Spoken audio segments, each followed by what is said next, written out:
Mi novela favorita. Una versión sonora de la esencia de las obras literarias patrimonio de la humanidad, seleccionadas y presentadas por Mario Vargas Llosa. Les habla Mario Vargas Llosa. Quiero compartir con ustedes una de mis novelas favoritas, El corazón de las tinieblas, de Joseph Conrad. La vida de Joseph Theodor Conrad Korzeniowski, que escribió con el nombre de Joseph Conrad, fue tan aventurera y exótica como la de los formidables personajes de sus cuentos y novelas. Nació en 1857, en una Polonia que se habían repartido entre Rusia y Alemania. Quedó huérfano a los 12 años porque sus padres, luchadores nacionalistas, fueron enviados a Siberia por las autoridades rusas. Para no prestar servicio militar en el ejército ruso, Conrad se marchó a Marsella, donde se hizo marinero. Como tal, recorrió el archipiélago malayo, los mares de América Latina, la India, el África, y en la tierra firme vivió también arriesgadas peripecias como contrabandear armas para el ejército carlista en España. En 1878, abrumado por las deudas, intentó suicidarse de un balazo en el pecho, pero sobrevivió. Parece mentira que uno de los más grandes prosistas de la lengua inglesa solo aprendiera el inglés a los 21 años. Escribió El corazón de las tinieblas con sus recuerdos de un viaje de pocos meses al Congo en el año 1889 como capitán de un pequeño barco de vapor. El Congo era en esos años una colonia belga y vivía el apogeo del caucho. Conrad vio escenas de un salvajismo indescriptible y las crueldades de que eran víctimas los indígenas africanos en los territorios caucheros por parte de los capataces, aventureros y guardias europeos, a quienes la codicia y la falta de control inducían a actuar con una ferocidad horripilante. De eso nace la idea central de esta apretada y absorbente historia. Cómo el ser humano puede retroceder hacia las formas más extremas de la degradación moral. El corazón de las tinieblas da a entender que la civilización es una delgada película que puede resquebrajarse en cualquier momento y mostrar intacta toda la barbarie que se creía desarraigada del corazón humano gracias a la cultura, la religión y la democracia. Eso le ocurre a Kurz, el héroe trágico del corazón de las tinieblas. Va al África convencido de que la Europa de la empresa privada y el cristianismo llevaría allí la modernidad, la ley y el progreso. Y en las profundidades de la selva, donde ha ido a recoger marfil para la compañía en que trabaja, Kurz se vuelve un cacique primitivo, torturador y asesino que vive en una choza rodeada de estacas en las que están clavadas las calaveras de sus víctimas. Las últimas palabras de Kurz antes de fallecer, el horror, expresan los sentimientos del lector de esta novela que lo enfrenta a una de las más inquietantes exploraciones de la maldad emposada en la condición humana. Y escuchemos ahora El corazón de las tinieblas de Joseph Conrad. De muchacho yo sentía pasión por los mapas. Podía pasar horas enteras mirando Sudamérica, África o Australia, perderme en exploraciones imaginarias. Mi preferido era un río del África que se internaba en uno de esos espacios en blanco que antes tenían los mapas. Ahí quería ir yo. Años después me enrolé en una empresa como piloto de barco fluvial. Por fin recorrería mi gran río de la infancia. Estaba dichoso. Pero primero debía hacerme un examen médico. El doctor de la compañía me tomó el pulso, pensando evidentemente en alguna otra cosa mientras lo hacía. Está bien para hacer el viaje, señor Marlowe. Pero, disculpe, ¿le puedo medir la cabeza? Bueno, sí, por supuesto. Entonces sacó un instrumento parecido a un compás y tomó las dimensiones de mi cabeza apuntando unas cifras con cuidado. Este es por interés científico. Hay que conocer las dimensiones cefálicas de los que van para allá. ¿También los mide cuando vuelven? nunca los vuelvo a ver. Además, los cambios se producen en el interior, ¿sabe usted? ¿Ha habido algún caso de locura en su familia, señor Marlowe? ¿Es usted psiquiatra? Todo médico debería serlo un poco. Perdona mis preguntas, pero usted es el primer inglés que examino. Yo no soy un típico inglés. Por supuesto que no. Si lo fuera, no estaría yendo para allá. Pero no se altere. Cuando esté allá, evite usted la irritación más que los rayos solares. Adiós. Adiós. Y mantenga la calma. Ya en la calle experimenté una extraña sensación. Pensé que no me estaba yendo al centro de un continente, sino al centro de la Tierra. En fin, así pasó. Me embarqué en un barco francés que se detuvo en todos los malditos puertos que ellos tienen en esa costa occidental del África. Puertos con nombres como Gran Bassam, Little Popo, que parecían sacados de alguna sórdida farsa. Nada parecía real, solo el oleaje a lo largo de la costa. Llegamos a mi viejo río. Mi barco estaba en la sede central, río arriba. Tomé pasaje en un pequeño babor. El capitán era un joven delgado, rubio y lento. Ustedes son unos tipos increíbles. Hacen cualquier cosa por dinero. Llegan pensando de una forma y bueno, a mí me asombra lo que les pasa arriba. ¿Qué nos pasa? Bueno,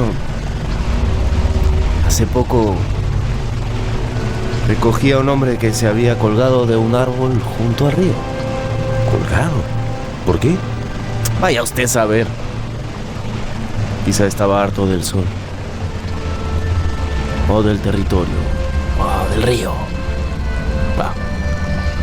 Al fin llegamos a un muelle.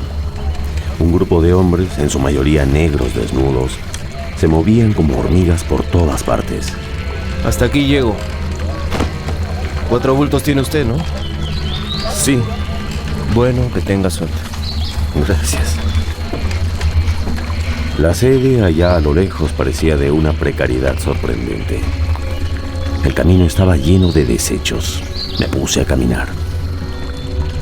6 negros encadenados entre sí avanzaban en fila, balanceando canastas llenas de tierra sobre sus cabezas. Tenían los ojos fijos en una colina. Pasaron a 20 centímetros de mi cuerpo sin siquiera dirigirme una mirada. Detrás de ellos venía un hombre blanco, rubio, con un rifle. Al ver sus ojos enrojecidos, Oiga, sentí que había visto al demonio de la violencia, ¿quién es usted? de la codicia, al demonio del deseo ardiente. Nunca había visto un demonio tan fuerte y lozano que condujera esclavos. Ese demonio pasó de largo también, sin mirarme. Me apuré para llegar a la sede. En el camino vi filas de negros que llegaban y se iban con productos manufacturados en Occidente. Algodón de segunda mano, cuentas de colores, rollos de alambre de latón y de cobre. A cambio de eso volverían inmensos cargamentos del valioso y codiciado marfil. Ese marfil que comerciaba mi compañía. Entré en la contaduría. Encontré a un hombre vestido con una elegancia tan inesperada que en el primer momento llegué a creer que era una visión. Cuello almidonado, puños blancos con gemelos, botas relucientes, cabellos partidos, cepillados y aceitados. Se encontrará usted con el señor Kurtz, señor Marlowe. ¿Quién es Kurtz? Una persona notable. Cuando vea al señor Kurtz, dígale de mi parte que todo está bien aquí, bien registrado. No me gusta escribirle. Con los mensajeros que tenemos, nunca se sabe quién va a recibir la carta. El señor Kurtz llegará muy lejos. Muy lejos. Es que es un genio.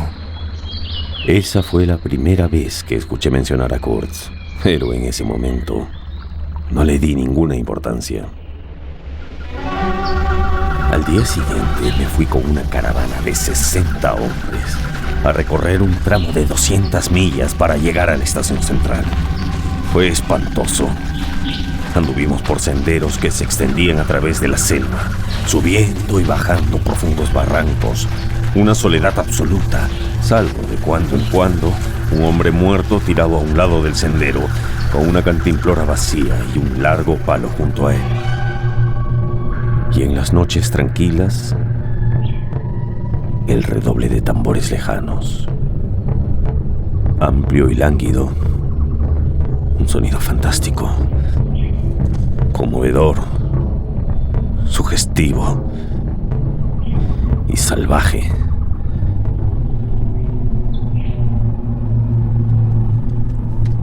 Tres millas más adelante encontramos el cuerpo de un negro de mediana edad, con un balazo en la frente. Me acordé de las palabras del viejo médico. Este es por interés científico. Los cambios se producen en el interior, ¿sabe usted? Y sentí que yo me comenzaba a convertir en algo científicamente interesante. Al 15º día llegamos a la estación central. Ahí algunos hombres blancos con palos largos en las manos surgieron de entre los edificios. Se acercaron para echarme una ojeada y volvieron a desaparecer. Uno de ellos, un muchacho de bigote negro, robusto e impetuoso, se me acercó y me informó de un hecho trascendental. Su vapor está al fondo del río. ¿Qué?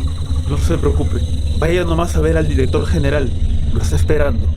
Mi primera entrevista con el director fue curiosa. No me invitó a sentarme a pesar de que yo había caminado unas 20 millas aquella mañana. Los modales y la voz eran vulgares. Era un comerciante común empleado en aquellos lugares desde su juventud, nada más. Hace falta inspeccionar las estaciones del interior, señor Marlowe. Ya no se sabe quién está muerto y quién vive todavía. ¿Cómo así? La situación es grave, muy grave. Se dice que una estación importante tiene dificultades y que su jefe, el señor Kurtz, está enfermo. Aunque espero que eso no sea verdad. El señor Kurtz. En la costa escuché hablar de él. De modo que se habla de él allá abajo. Pues le aseguro que el señor Kurtz es el mejor agente que tengo. Un hombre excepcional, de la mayor importancia para la compañía. Por eso, usted debe comprender mi ansiedad respecto a él. Esto me pone muy, pero muy tranquilo. Nada el señor Kurtz. El bendito señor Kurtz. En fin. ¿Cuánto tiempo le tomará a usted reflotar el barco? ¿Cómo puedo decirlo? No he visto el barco todavía. Seguramente harán falta varios meses. ¿Varios meses? Bueno, pongamos 3. 3 meses y podremos partir. Yo iré con usted donde el señor Kurtz. 3 meses será, si usted lo dice. Y ahora, con permiso. Siga nomás. Siga. El bendito señor Kurtz. Al día siguiente me puse a trabajar. ¡Qué meses aquellos! En ese tiempo conocí a un joven agente, a quien una tarde acompañé a su cuarto, en el edificio principal de la estación. ¿Y ese cuadro? Lo pintó el señor Kurtz. Es un buen cuadro. Lo pintó aquí, hace poco más de un año, mientras encontraba cómo llegar a su estación. Pero, dígame, por favor, ¿quién es ese señor Kurtz? Es el jefe de la más importante estación interior, por supuesto. ¿Qué más le puedo decir? Es el jefe de una estación interior. Muchas gracias. Kurtz es un ser especial. El señor Kurtz no es cualquier ser humano. El señor Kurtz es un genio universal. Hasta un genio universal encuentra más fácil trabajar con instrumentos adecuados. Y lo que yo necesito de usted es una cierta cantidad de remaches. Aquí tengo el dato exacto. ¿Remaches? Es lo que el señor Kurtz pediría si estuviese aquí. Pediría remaches. ¿Remaches? ¿Eso hubiera pedido el señor Kurtz? ¿Sí? Pues los tendrá inmediatamente, pierda cuidado. Pero cuando vea al señor Kurtz, mencióneme, ¿sí?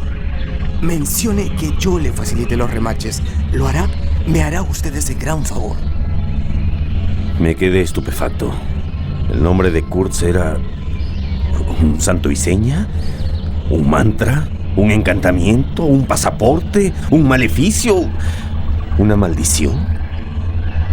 Entonces entendí que, para bien o para mal, tendría que saber quién era y cómo era ese hombre. Usted está escuchando El corazón de las tinieblas de Joseph Conrad. Sigamos escuchando El corazón de las tinieblas de Joseph Conrad. Remontar aquel río fue como volver a los inicios de la creación. El aire era caliente, denso, pesado, embriagador, y no había ninguna alegría en el resplandor del sol. Habíamos enganchado una tripulación de nativos caníbales. Eran unos excelentes tipos, se podía trabajar bien con ellos. Y no se devoraban unos a otros, no. Habían embarcado una provisión de carne de hipopótamo. Cuando se pudrió, me hizo llegar a las narices todo el misterio de la selva. Puedo leerla hasta hoy.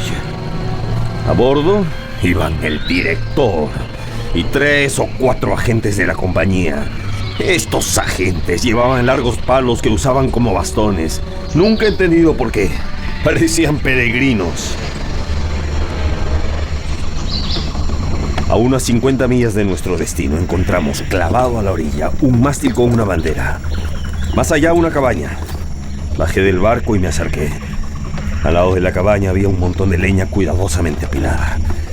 Encima había una pizarra. Leña para ustedes. Acérquense con precaución. Había una firma, pero no era de Kurtz. Era una palabra mucho más larga que Kurtz. El interior de la cabaña estaba desmantelado. Pero allí había vivido, no hacía mucho tiempo, un blanco. Eso estaba claro. Volví a salir y la pila de leña había desaparecido. El director, junto con todos sus peregrinos, me llamaba desde la orilla del río. Volví a poner en marcha la inválida máquina. Hacia la tarde del segundo día, creímos estar a unas 8 millas de la estación de Kurtz. Yo quería seguir viaje, pero... ¡Imposible! ¡Ah! La navegación a partir de aquí es demasiado peligrosa. Me parece prudente esperar hasta mañana. Señor director, no anochece hasta dentro de... Nos han advertido que nos acerquemos con prudencia, Marlowe. Será mejor hacerlo a la luz del día. ¿Acaso usted ha vivido el crepúsculo en esta selva? Hágame caso entonces. ¡Sea sensato! Le hice caso. Detuve el barco en el centro del río y de pronto se hizo de noche. Amaneció el río cubierto de una espesísima bruma que casi no nos permitía vernos las caras. Cuando comenzó a aclarar, y muy poco a poco, comenzamos a escuchar un aullido inmenso y terrible que se fue elevando lentamente. Venía de la selva misma. El pelo se me erizó. Era como si la niebla estuviera gritando a mi lado. Pero de pronto cesó. Quedamos congelados. Escuchamos un total silencio. Casi tan espantoso como ese aullido. Dios mío, ¿qué fue eso? 2 de los peregrinos se precipitaron a la cabina y salieron con rifles cargados y listos. No sé para qué, puesto que la niebla no nos dejaba ver nada. ¡Leven anclas! ¿Nos van a atacar? Nos van a asesinar a todos en esta niebla. Vamos a morir. El jefe caníbal se me acercó y dijo: Atrápelos y nos los regala, jefe. ¿Para qué? Tenemos hambre, jefe. Entonces los miré con miedo por primera vez. Es que ningún principio logra contener el hambre. Están a la izquierda. No. ¿Cómo se te ocurre? Están a la derecha. Esto es muy serio, señores. Partamos en el acto. Lo autorizo a correr todos los riesgos necesarios, capitán. Me niego a correr ninguno. Bueno, debo ceder. Usted es el capitán. Me encogí de hombros y miré dentro de la niebla. ¿Cuánto podía durar? ¿Cree usted que nos atacarán? Esos gritos no eran de guerra. ¿Por qué piensa eso? Eran muy tristes. Como si nuestra presencia les hubiera dado mucha pena. ¿Pena? Ellos son salvajes, Capitán Marlowe. Los peregrinos me escuchaban sin atreverse a reírse de mí. Pero estoy seguro de que creían que el miedo me había vuelto loco. Cuando aclaró la niebla, nos pusimos en marcha. Ya estábamos cerca de la estación de Kurtz. Acerqué el vaporcito a la orilla, donde el agua era más profunda. Uno de mis hambrientos amigos tiraba la sonda desde la proa. De pronto, soltó la sonda y se tendió boca abajo sobre cubierta. Al mismo tiempo, el fogonero se sentó y hundió la cabeza entre las manos. Y entonces, unas varas pequeñas comenzaron a cruzar el aire zumbando. ¡Dios mío! ¡Flechas! Entré a cerrar las ventanas. El timonel, con las manos al timón, golpeaba el suelo con los pies y se mordía los labios de terror. ¡Oye, imbécil! ¡Controla el barco! ¡Vamos a encallar! Me acerqué a una ventana y vi de pronto un rostro entre las hojas que miraba ferozmente. Descubrí que la maleza hervía de miembros humanos en movimiento, lustrosos, bronceados. Las ramas se estremecían, se inclinaban, crujían. De ahí salían flechas. Cerré la ventana. ¡Timonel! ¡Timonel! ¡Línea recta! El timonel miraba hacia adelante, los ojos le giraban. Tenía espuma en la boca. Calma, hombre. Calma. No puede dar vuelta. No puede regresar. Hay algo en el agua. ¿Qué es aquello? ¿Un tronco? Los peregrinos rociaban de plomo la maleza y el humo de sus fusiles no me permitía ver el río. ¡Por todos los diablos! El imbécil del timonel salió a la ventana y empezó a disparar. De un salto tomé el timón. El obstáculo sobre el río ya estaba muy cerca. Miré hacia la orilla, donde el agua es más profunda. Los disparos cesaron. El timonel agitaba su rifle sobre su cabeza, como bailando. Una cosa grande surcó el aire. El rifle cayó por la borda y el timonel volteó a mirarme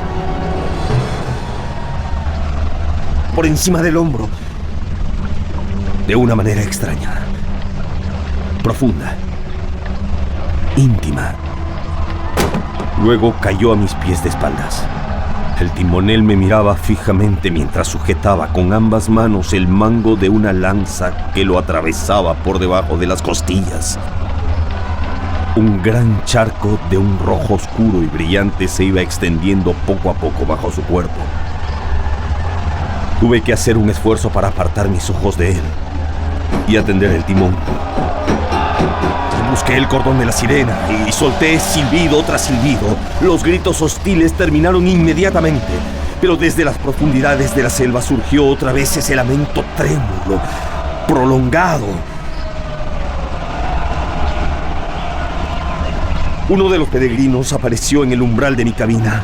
El director me envía para... ¡Dios mío! ¡Dios mío! Nos quedamos frente al herido y a su mirada lustrosa. Luego murió sin emitir un sonido, sin mover un miembro, sin crispar un músculo. Supimos que había muerto porque su mirada de pronto se marchitó, convirtiéndose en una vaguedad vidriosa. ¿Puede usted gobernar el timón? Está muerto. Indudablemente. Y me imagino que a estas alturas el señor Kurtz también debe estar muerto. ¿Pero por qué piensa usted que...? Porque es evidente que estos nativos... Fui al borde de la cubierta, me saqué un zapato y lo tiré al río. Me había dado cuenta de que yo había vivido con la esperanza de conocer a Kurtz. Tiré mi otro zapato al río. Sabía por lo que había oído que Kurtz había reunido y robado más marfil que todos los demás agentes juntos. Pero aquello no era lo que me había atraído. Era su tan comentado poder de hechizar, de iluminar, de exaltar. Su palpitante corriente de luz que quizás surgía del corazón mismo de unas tinieblas impenetrables. Pero no, todo había terminado. Ese genio había desaparecido y lo que más me entristecía era que yo jamás había podido escucharlo. ¿Les parece absurdo? Pero claro que es absurdo. ¿Qué pueden esperar ustedes de un hombre que de pura angustia arroja por la borda uno por uno un par de zapatos nuevos? Me sorprende no haber derramado lágrimas. No por Kurtz, por mis zapatos. O quizás también por Kurtz, por la extinción del privilegio de conocer al endemoniado Kurtz. Pero yo estaba equivocado. Aquel privilegio me estaba reservado todavía. Ah, sí. Sí, lo conocí y lo escuché hablar más que suficiente acerca del marfil, de montañas de marfil. Su depósito reventaba de marfil. Era de escucharlo cuando decía: mi marfil, mi novia, mi estación, mi río, mi África, mi marfil. Todo le pertenecía a él. Pero lo que yo quería saber era a quién le pertenecía a él, a qué o a quién le pertenecía a él. ¿Cuántos poderes de las tinieblas lo reclamaban como suyo? Él había ocupado un alto sitial entre los demonios de la tierra. Lo digo literalmente. Ustedes nunca lo entenderán. ¿Cómo podrían entenderlo? ¿Cómo podrían ustedes imaginar esa región donde llega un hombre al final del camino de la soledad extrema? ¿Cómo podrían saber dónde conduce el camino del silencio extremo? Estas pequeñas cosas, la soledad y el silencio, son importantes. Piénsenlo, piénsenlo. O si no, métanse en las profundidades de la selva para pensarlo. ¿Qué diablos? Hagan eso. Allí sí que uno piensa en serio. Allí sí que encuentra uno las verdades más insospechadas de su propia alma.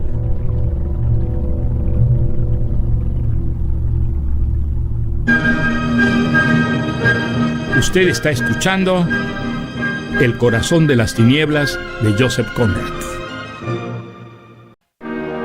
Continuemos con las aventuras del corazón de las tinieblas de Joseph Conrad. No logro olvidar a Kurtz, aunque no sé si haya sido digno de la vida que perdimos por ir a buscarlo. Esa mirada que me dio el timonel todavía vive en mi memoria. ¡Pobre tonto! Si no se hubiera asomado a esa ventana.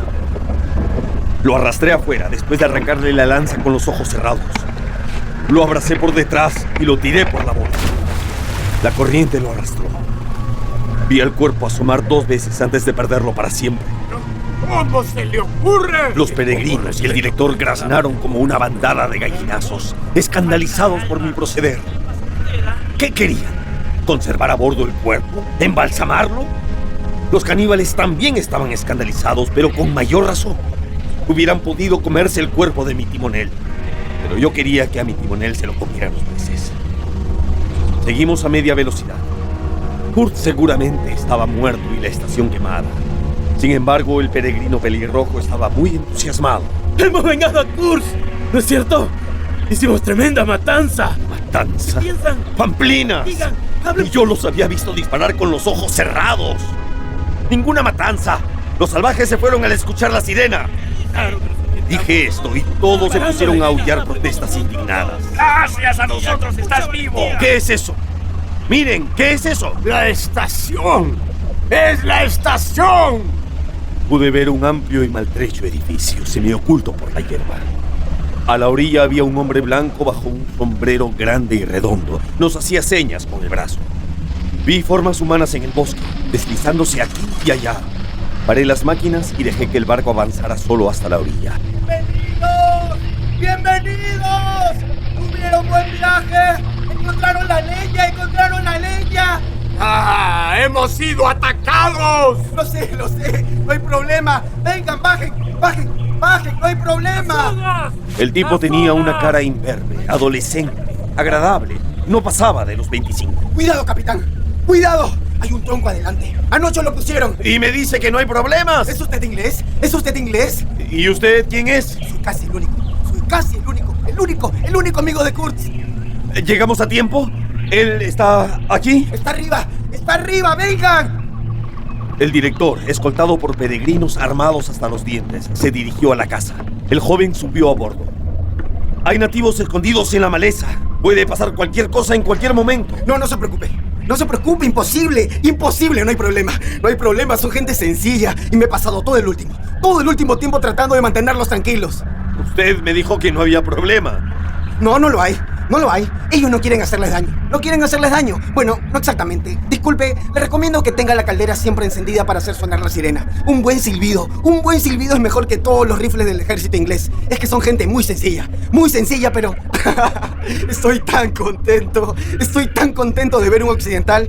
Yo los puedo servir en lo que haga falta y conozco la zona, conozco la gente, conozco el territorio y claro, conozco a Kurtz. Habla usted demasiado, como si no hubiera hablado en un año. Efectivamente, aquí no hablo con nadie. ¿No habla con Kurtz? Con ese hombre no se habla, Uno lo escucha. Una vez conversamos toda la noche. O más bien el señor Kurtz me habló toda la noche. Él me habló toda la noche. De todo. Olvidé que tenía sueño. No tenía sueño, no dormía. Hablamos de todo. De todo, también del amor. Así que le habló de amor. No de lo que usted piensa. Habló del amor en términos generales. Pero déjame presentarme. Soy Luz, hijo de un arcipreste. Estoy aquí para adquirir experiencia, adquirir ideas, ensanchar mi inteligencia. ¿Aquí? Aquí encontré al señor Kurtz. Aquí. Sí, por supuesto. La verdad es que casi no puedo mantener a raya a esta gente y casi. ¿Por qué nos atacaron? No quieren que el señor Kurtz se vaya. Se les vaya. No quieren. ¿No quieren que se les vaya? Así es. El joven me miró con sus pequeños ojos azules. ¿Cómo había podido llegar hasta aquí y además sobrevivir? Señor, usted llévese a Kurtz pronto. Eso es todo. ¿Usted es amigo de Kurtz? No, ya no. Nuestras relaciones se han roto. Traté de ayudarlo durante 2 enfermedades. 2, 3, 2. Pero el señor Kurtz quería estar solo. Salía a la selva y yo lo esperaba días. ¿Qué hacía en la selva? Explorar.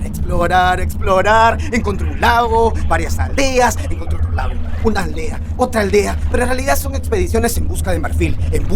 La compañía piensa que el señor Kurtz se ha apoderado de todo el territorio. Es la verdad. No lo puede haber logrado él solo. Kurtz consiguió que esa tribu lo siguiera. ¿No es así? Lo adoran. Ese hombre llena su vida, ocupa sus pensamientos, mueve sus emociones. ¿Pero qué se puede esperar? Llegó trayendo truenos y relámpagos. Ellos jamás habían visto nada igual. Jamás habían visto nada tan terrible. Él puede ser realmente terrible también. Puede ser sanguinario, atroz. Pero no se puede juzgar al señor Kurtz como un hombre cualquiera. No. Eso no. Y eso que un día quiso matarme. Él quiso matarme, pero yo no lo juzgo. ¿No? ¿Matarlo a usted? ¿Por qué? Yo era dueño de un pequeño lote de marfil. ¡Un lote de marfil! Kurtz lo quería y no puede atender razones. Él no puede atender razones. Casi me mata por ese marfil. Aquí se puede matar a quien uno quiera. Le entregué el marfil. Le di el marfil, pero no me fui. No podía abandonarlo. De todas formas, tuve que ser prudente. Prudente. Hasta que volvimos a ser amigos. ¿Por un tiempo? No. Sí. Por un tiempo. Vino su segunda enfermedad. Después de eso tuve que evitarlo. Él odiaba esta selva, pero no podía marcharse. Una vez le supliqué que se fuera. Le dije que se fuera. Vete. ¿Se fue? No. Le ofrecí acompañarlo. Decía que sí y volvía a salir a buscar el marfil. Semanas enteras. Días, meses. Se olvidaba de sí mismo cuando estaba entre estas gentes. Se olvidaba de sí mismo, ¿sabía usted? ¿Está loco? No, ¿cómo se le ocurre? ¿Cómo se atreve? El señor Kurtz no está loco. Él no está loco. Si usted lo hubiera escuchado hace apenas 2 días, no se atrevería a insinuar semejante cosa. No se atrevería. Cogí mis binoculares y enfoqué la costa. Esas gentes escondidas dentro de los matorrales me ponían nervioso. El señor Kurtz ha vuelto con todos los hombres de esta tribu del lago. Quiere hacer una exploración por las orillas del río. Enfermo como está, el marfil es lo que más ocupa su mente. El marfil para él es un dios. ¿Sabía usted? Dirigí los binoculares hacia la casa. ¿Qué son esos? ¿Qué? Esos... como adornos, no sé, una ronda alrededor de la casa. Son motivos ornamentales. No lo son. Son cabezas clavadas en estacas. Son rituales. Casi todas miran hacia la casa del señor Kurtz. ¿Se ha dado cuenta usted? ¿Se ha fijado? Solo una mira hacia mí. Volví a enfocar los binoculares hacia la primera cabeza. Allí estaba, negra, seca, consumida, con los párpados cerrados. Parecía dormitar en la punta de ese poste, los labios contraídos y secos, mostrando la estrecha dentadura. Sonreía. Sí, sonreía como si estuviera en un divertido sueño eterno. Señor, escúcheme. Los Los nativos no se moverán. No se moverán a menos que el señor Kurtz se lo ordene. Y es lo que corresponde. Es lo que corresponde. Parece que usted no pudiera entender que para mí el señor Kurtz no es un ídolo. Eso es porque usted no lo ha escuchado hablar sobre... ¿Sobre qué? ¿Sobre la justicia, la compasión, la conducta correcta de un ser humano hacia otro? ¿Usted lo ha escuchado hablar acerca del deber de enterrar a los muertos? Esas cabezas son cabezas de rebeldes. ¿Rebeldes? Hágame el favor. ¿De qué se ríe, señor? ¿Ah? ¿De qué se ríe? ¿De qué se ríe? Es que aquellas cabezas rebeldes ahora parecen tan obedientes y pacíficas. Usted no tiene idea de lo que la vida le ha hecho al señor Kurtz, capitán. No tiene idea de lo que le ha hecho la vida. ¿A usted qué le ha hecho? ¿A mí? Yo no importo. ¿Cómo puede compararme a mí con...?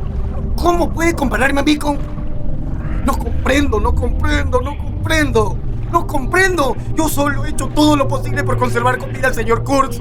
Un hombre como él, con tantas ideas en la cabeza, tiene tantas ideas en la cabeza. Su voz resonó en la calma de la tarde. No se veía un alma en la vida. Y de pronto apareció un grupo de hombres desnudos, con escudos y lanzas, como brotado de la tierra. Eran una masa compacta y llevaban una camilla improvisada. Entonces se elevó un grito que atravesó el aire como una flecha que viniera del corazón mismo de la tierra. Si ahora el señor Kurtz no les dice lo que debe decirles, estamos todos perdidos. El grupo de la camilla se detuvo como petrificado. Vi a un hombre. Era Kurtz. Se incorporó en la camilla. Era muy alto, pero delgado, y en ese momento tenía un brazo en alto. Con los binoculares pude ver el flaco brazo extendido, como dando una orden, y la mandíbula inferior en movimiento. Ese hombre era una imagen animada de la muerte, tallada en viejo marfil, y estaba agitando el brazo ante una multitud inmóvil. Le vi abrir la boca otra vez. Parecía querer comerse la selva entera. Una voz profunda se oyó débilmente por la distancia, pero seguramente fue un grito. De pronto cayó hacia atrás sobre la camilla y los camilleros se pusieron en marcha, apurados. La multitud de salvajes se desvaneció, como si el bosque se los hubiera tragado de nuevo después de arrojarlos. El director se acercó a Kurtz murmurando algo. Llegaron a mi barco y colocaron al enfermo en uno de los camarotes más pequeños. Cuando entré a ver, un montón de sobres rotos y cartas abiertas se esparcía sobre la cama. Le habíamos llevado su correspondencia de meses. Su mano vagaba sobre esos papeles. Estrujó una de las cartas, me miró directamente a la cara y me dijo: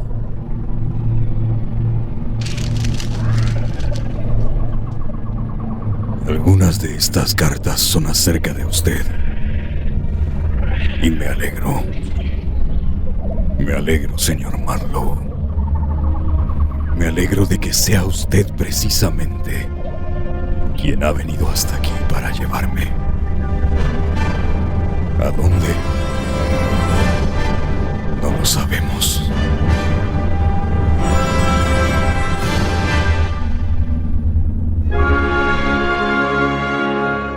Y ahora nos acercamos al increíble final del Corazón de las Tinieblas de Joseph Conrad.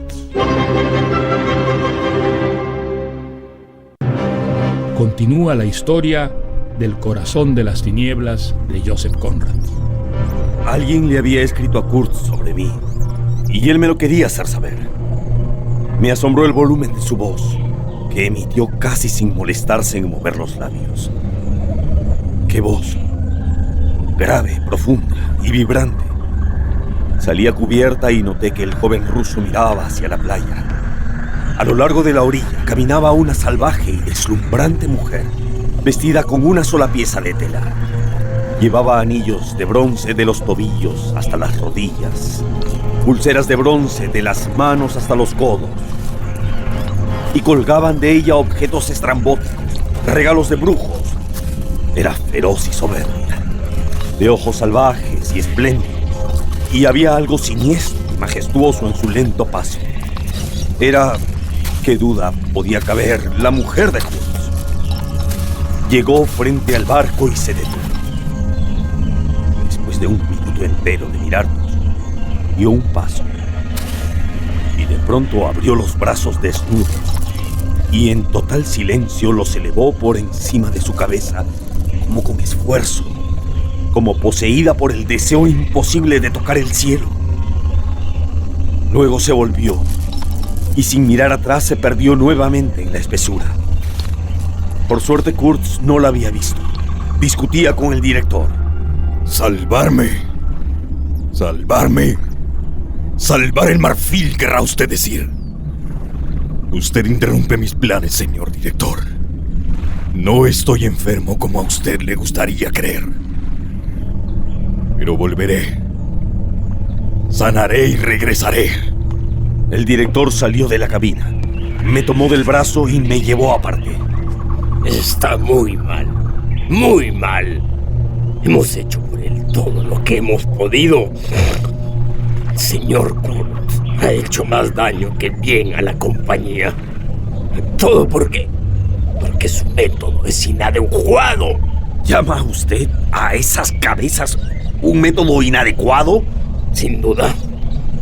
Usted no. Yo ni siquiera lo considero un método, señor. Exactamente. Demuestra una absoluta falta de juicio. De cualquier manera, el señor Kurtz es un hombre notable. Era notable. Era. Ahora está loco. El director me dio la espalda y se fue. El joven ruso me dio un golpecito en el hombro. Perdóneme, debo irme. No me interesa. Disculpe, pero nos acabamos de conocer y el destino de usted no me interesa. Fue el señor Kurtz quien ordenó. Él ordenó atacar su barco. Mejor váyase. Sí. El joven ruso se puso en camino río abajo a pie. Nos pusimos en marcha. La multitud volvió a salir de la maleza.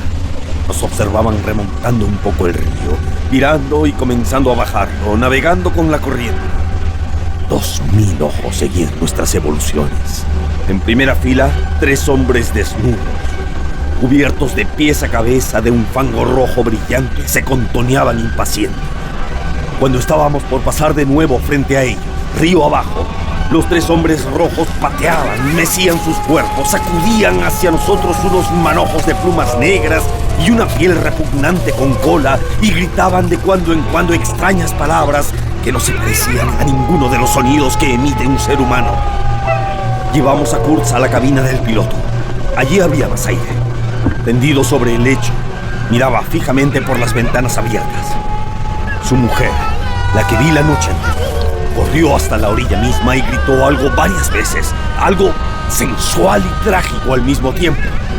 Vi aparecer una sonrisa en los labios descoloridos de Kurtz. ¿Usted habla su idioma? Por supuesto. Tiré del cordón de la sirena, porque había visto a los peregrinos preparando sus rifles. ¡No haga usted eso! ¡No lo haga! ¡Es que los ahuyenta!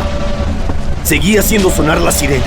Los salvajes corrían, saltaban, se agachaban, pateaban como tratando de librarse del sonido que los invadía.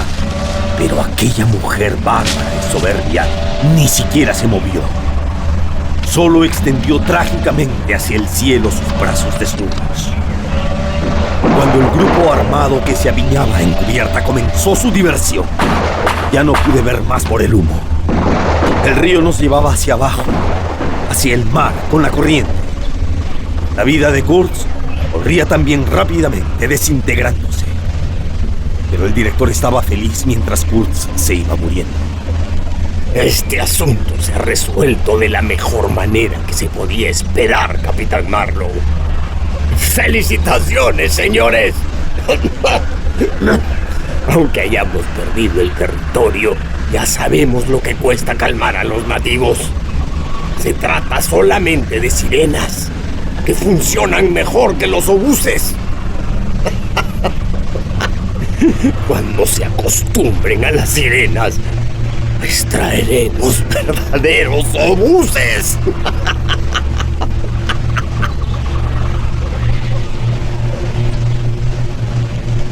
Una mañana, Kurtz se incorporó, sacó la mitad del cuerpo por una ventana y le gritó a la selva: ¡Todavía te arrancaré el corazón! ¡Te arrancaré el corazón!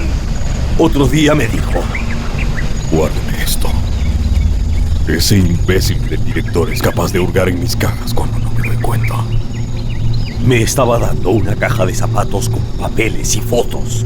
Mando, vive tú rectamente y luego muere rectamente. Yo estoy acostado aquí en la oscuridad, esperando la muerte. La muerte.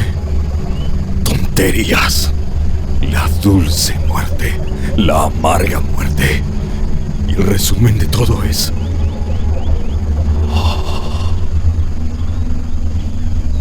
el horror. El horror.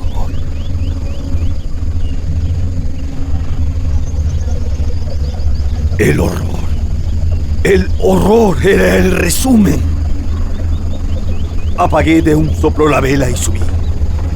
De pronto, el sirviente del director metió su cabeza por la puerta y dijo en un tono de maligno desprecio: «El señor Kurtz ha muerto».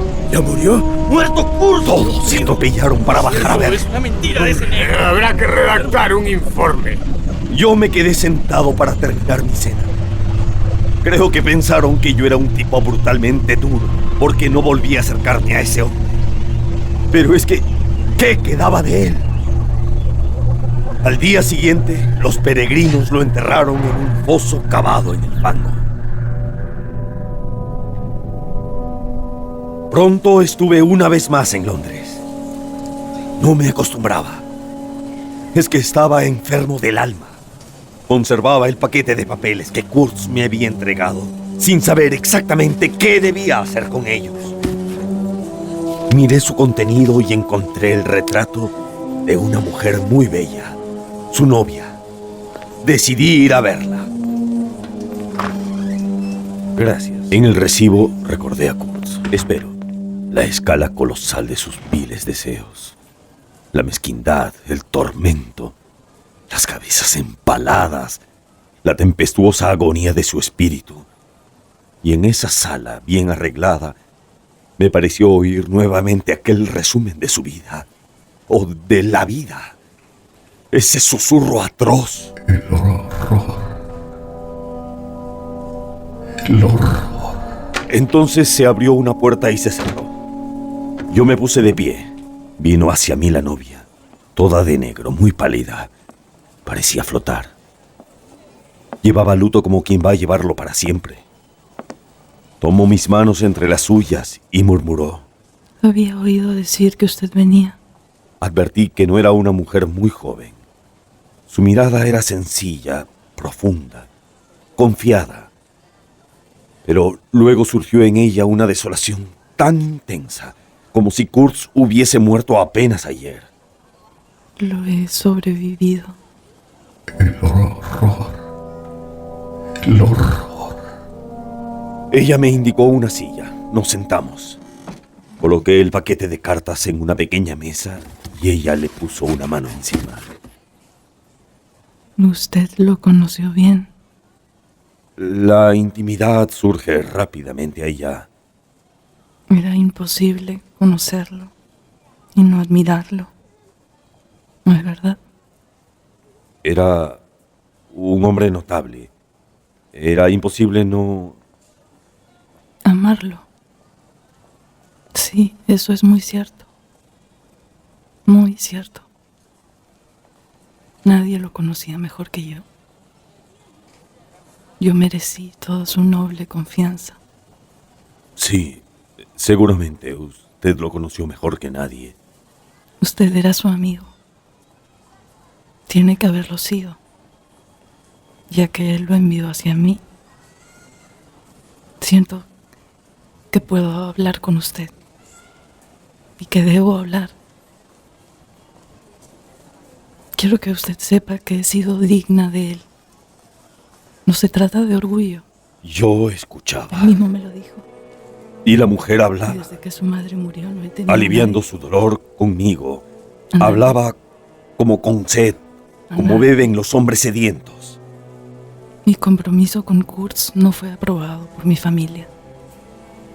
Él no era lo suficientemente rico. En el sonido de su voz, creí escuchar el murmullo del río, el susurro de la selva, el zumbido de las multitudes salvajes, el aleteo de una voz que hablaba desde el umbral de unas tinieblas eternas. Grandes hombres. Pero he sido muy feliz, muy afortunada, durante un breve instante.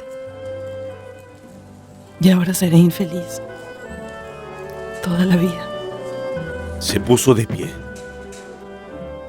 ¡No! ¡No! Es imposible que todo esté perdido. Que una vida como la suya haya sido sacrificada sin dejarnos nada más que tristeza. Sus palabras permanecerán. Y también su ejemplo. Es cierto, también su ejemplo. Pero yo no puedo creerlo todavía. No puedo creer que nunca más volveré a verlo. Que nadie lo verá nunca. Nunca, nunca, Dios mío, no. Entonces extendió los brazos al cielo. Se parecía tanto a la mujer cubierta de amuletos. Dios mío, yo hubiera atesorado cada suspiro, cada palabra, cada gesto, cada mirada suya. Toda la vida. ¿Estuvo usted con él hasta el fin? Hasta el fin, sí. Escuché sus últimas. Me detuve espantado. ¿Qué estaba a punto de decir? ¿Sus últimas palabras? Sí. Repítalas. Necesito algo para poder seguir viviendo. Yo estaba a punto de gritarle. ¿No las escucha usted ahora? ¿Acaso no puede leerme la mente? ¡El horror! ¡El horror! Su última palabra para vivir con ella. ¿No comprende usted que yo lo amaba? ¡Lo amaba! Reuní todas mis fuerzas y hablé lentamente. La última palabra que pronunció fue: el nombre de usted. Lo sabía. Estaba segura. Lo sabía. Estaba segura. La escuché llorar ocultando el rostro entre las manos. Me parecía que la casa iba a derrumbarse antes de que yo pudiera escapar. ¿Se habría desplomado, me pregunto, si le hubiera dicho la verdad? Cuando salí de allí, me fui caminando hasta el río. Estaba cubierto por nubes negras. Me puse a mirar la tranquila corriente que lleva esas aguas hasta los últimos confines de la tierra. Esas aguas que parecen conducir directamente al corazón de unas inmensas tinieblas. El horror. El horror. El horror.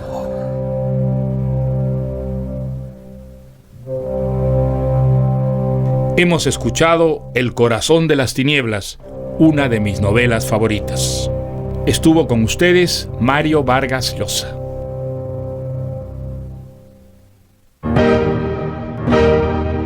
Mi novela favorita, la esencia de las más grandes obras literarias de la humanidad, seleccionadas y presentadas por Mario Vargas Llosa. Con Mario Velázquez, Wendy Vázquez y Óscar Carrillo. Adaptación y dirección general, Alonso Alegría. Es una producción del grupo RPP del Perú.